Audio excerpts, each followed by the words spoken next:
All the towering materialism which dominates the modern mind rests ultimately upon one assumption, a false assumption.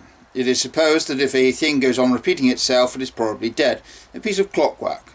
People feel that if the universe was personal, it would vary. If the sun were alive, it would dance.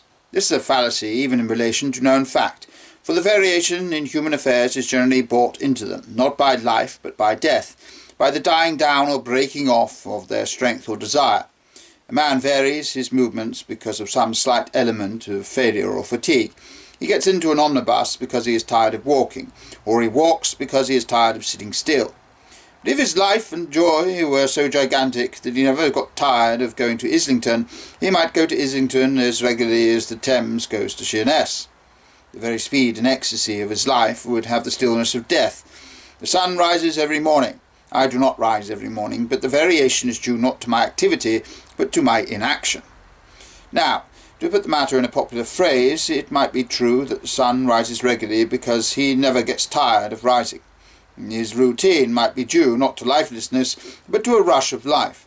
The thing I mean can be seen, for instance, in children, when they find some game or joke that they especially enjoy. A child kicks his legs rhythmically through excess, and not absence of life.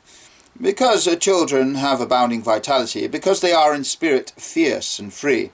Therefore they want things repeated and unchanged. And they always say, "Do it again," and the grown-up person does it again until he is nearly dead. For grown-up people are not strong enough to exult in monotony. But perhaps God is strong enough to exult in monotony. It is possible that God says every morning, "Do it again," to the sun, and every evening, "Do it again," to the moon. It may not be automatic necessity that makes all daisies alike. It may be that God makes every daisy separately, but has never got tired of making them. It may be that he has the eternal appetite of infancy.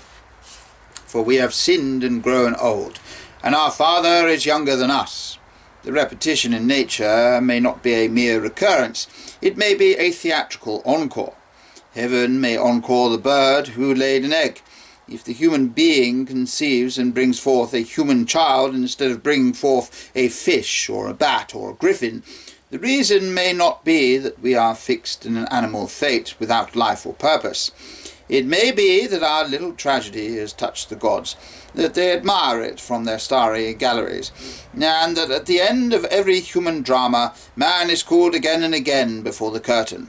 Repetition may go on for millions of years by mere choice, and at any instant it may stop.